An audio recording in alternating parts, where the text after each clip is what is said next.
sweetheart, are you okay? I'm looking for the way out of the station, essentially. Right, so if you go to the end of here, Yeah. and then you turn left, Yeah. and then you'll be outside. Brilliant. Thank you very much. Thank you. I like the fact that how many times when I'm asking for directions, people pause before they say left or right, often for quite a while, if they can't remember which is which. It's amazing how many people struggle with left and right. I mean, obviously, I'm assuming that they know deep down, but they have to think about it. And I'm amazed that people even have to think about what left and right is. I mean, obviously, you don't have to do that, listeners, because you are discerning, intelligent David's Daily Digital Dollop listeners. We're in Liverpool. That wasn't a link to not being intelligent, by the way. I've moved on now. This is a new sentence, a completely new point. I was just saying we're in Liverpool, because that is where we are right now. We've brought you to some places on the Dollop series so far. Just in the last week, Northampton, Sheffield, Hartlepool, Bath, and now Liverpool. It's finally happened. They're definitely going to commission a third series. Now we've made it to Liverpool. It's what the people have been asking for. It's what our producers have been saying. It's all very well and good going to Northampton, David. It's all very well and good going to Bath. When are you going to take us to Liverpool? That's what people want. And that's where we are right now. And I'm going to miss a gig unless I start walking. So let's find out which way I'm meant to go, and then we'll resume this conversation. Tonight's gig is part of a self-image night. That is the theme. So if you're doing a self-image night, then your logical choice is to get the blind comedian, the one who can't actually see himself, or anybody else for that matter. The perfect person to talk about self-image. I meant to turn onto Lime Street, but the sat-nav cannot find Lime Street. It refuses to find it. So it's directed me a longer way, going about 5 other streets, rather than just taking me the simple way, which is walking down Lime Street. I think the sat-nav is set to the Maggie May setting. I'll never walk down Lime Street. It's about time we had a joke based on a folk song. This navigation system has this stupid problem of telling me which way to go, which is absolutely fine, that's a good thing about it. But then, halfway through telling me the direction, it'll suddenly interrupt itself to tell me a landmark, to tell me a point of interest, as it calls it. Now, it's all very well and good. It might be a point of interest, but when I'm trying to actually get somewhere, the main point of interest is where I'm meant to be turning and when I'm meant to be turning. But this sat-nav is halfway through telling me which way I need to go and then suddenly interrupts me to tell me about some pub or some restaurant or some cafe or the name of a street. It's like this sat-nav is designed for the impetuous. Instead of actually getting to your destination, you just stop in at 16 pubs, 32 restaurants and 2 supermarkets. I think I've got it on the pensioner setting. It's kind of like, oh, we don't mind. So when I used to get the bus when I was in university in Scarborough, and I used to get on the bus, and the driver used to say, oh, it's going to take a while. The bus is a bit broken down. We might be lucky if we get there, to be honest. We might have to stop off and get picked up by another bus and spend an hour in Whitby or something. I think that's the way it's looking. And it used to seem to happen every couple of weeks when I used to go back home. The driver would always say something like that. It's like, oh, yeah, we might struggle to get there. The bus is a bit old. You know, we'll stop off at Whitby or whatever. We might have to stay there for an hour. The other bus will come and pick us up. And I was the only one who seemed to be rankled by this. Everyone else on the bus was pensioners, and they were just like, well, you know, we don't mind where we end up, to be honest. We can, you know, we end up in Whitby, that's absolutely fine. We can get fish and chips and see the sea wherever we are, can't we? Anyway, I have a bit of an apology to make. I do feel like I've let you down. Some bad news, people. Is it an apology about the fact that you haven't yet brought us 2 stories of 2 harrowing journeys to and from stand-up gigs, which I believed you promised us from day 1 of this new Dollop series? So far, by the way, Dollopy of the Week is Sarah, who says, which will happen first? 2 stories of 2 harrowing journeys to and from stand-up gigs, or Brexit? I will get round to telling you that story very shortly, I promise. I feel like I need to be in the right state of mind to do it now. I've really built it up, which I think maybe have been a bit of a mistake, but never mind.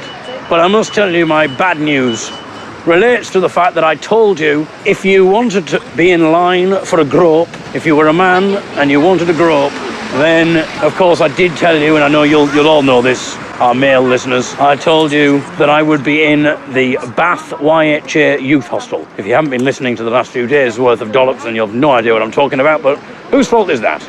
I can't explain everything to you, you're very welcome, but there will be in-jokes. Nothing gets taken out. Everything gets kept in.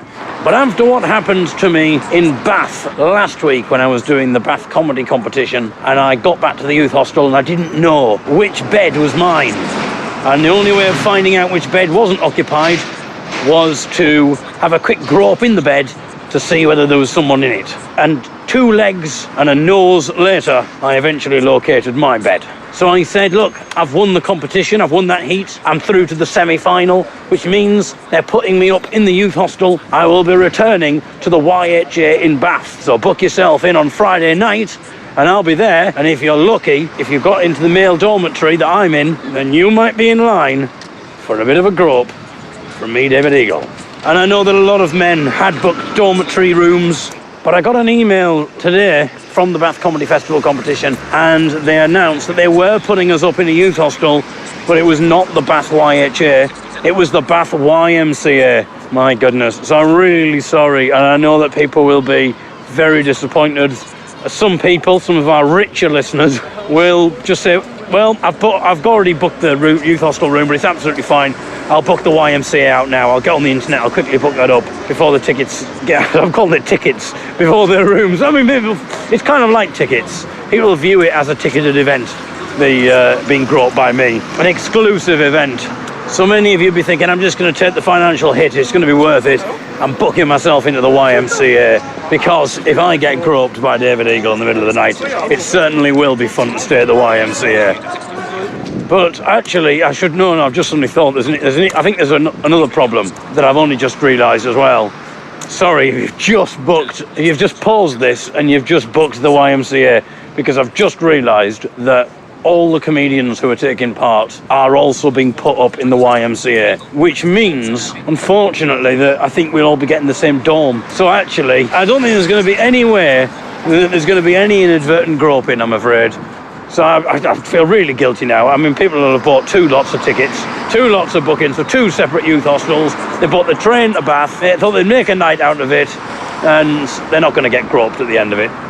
And there was always a chance that they weren't going to get groped, but part of it was the anticipation. Will I get groped? Will I not get groped? But now there's not even the anticipation. Maybe I should have just not told you about this, or maybe I could have employed someone to have booked themselves into the youth hostel and have groped on my behalf, kind of like grope by proxy. So yeah, I should have really thought about this before starting the recording. I feel like I've let you all down.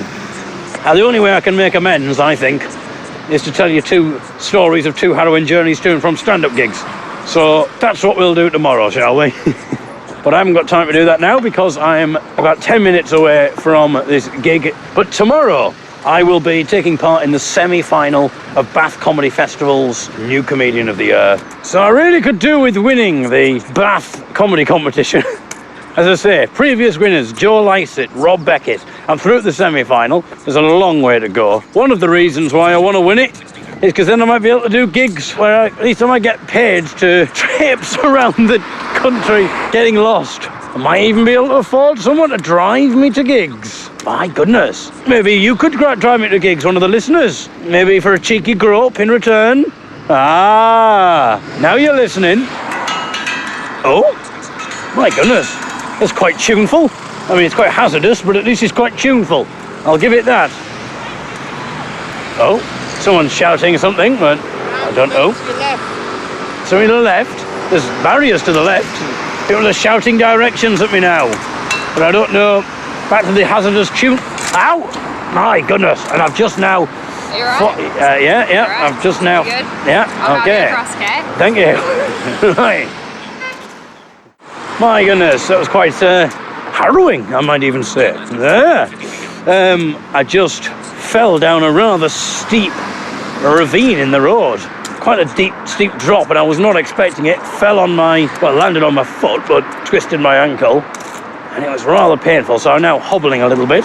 On the plus side, I do have a stick, so I can use that for support. Excellent. Always look on the positive side. Anyway, I really cannot spend it. I was going to tell you some other bits and pieces, but I'm going to be late for this gig if I don't just concentrate on that. So tomorrow, I'll tell you the things I was going to tell you about. I think actually, it might be the day after when I tell you the 2 stories about 2 harrowing journeys to and from stand-up gigs, because tomorrow, I might talk a little bit about the competition. We'll see. I promise, though. Let's put a deadline on it. We can't extend the deadline as well. There's no going to Brussels and asking for an extension. We'll definitely do it by Sunday. How does that sound? You're not bothered, are you? You're just annoyed that you're not going to get groped. Unless, of course, you offer to drive me to a gig in return for a grope. I think that we've established quite a lot on this Dollop. We'll see what happens. We'll see what comments we get in return. So far, Sarah is Dollopy of the week, but we'll see. Oh yeah, sorry. Do you know where the Gibberish Brew pub is? Yeah. On Carroll Street, apparently. Come on, yeah, come show you the way. Ah, thank you very much. Do you know there's something called the Gibberish Brew pub? Never heard of it before. I'll show you the way. Ah, thank you. Are you having a drink, lad, yeah? I'm doing a gig tonight. What do you do? A comedy gig. Oh, yeah. Yeah. What do you do in comedy? Just like Stand up. Yeah. Yeah, come on, let's And speak. Obviously, standing up would just be a bit rubbish, wouldn't it? Better material than that, my friend. You know, better material. That's just me warming up there. I might pop in. I'll pop in, yeah. Well, I think the comedy starts around about 8. Oh, okay. Which is why it's now 7:45 and I haven't got there. Yeah. Because that's the way that I roll. Yeah. And Hey. there we are. Yeah, Well, thank you very much for your help. Yeah, thank you. David Eagle! Thank you very much. Oh, I'm going all the way over here. I just do that for the sympathy vote so you laugh louder. If you hadn't worked out from the shambolic entrance there to the stage, I am blind. When you're doing a self-image gig, what better way to get the man who can't see himself to talk about self-image? What could possibly go wrong here?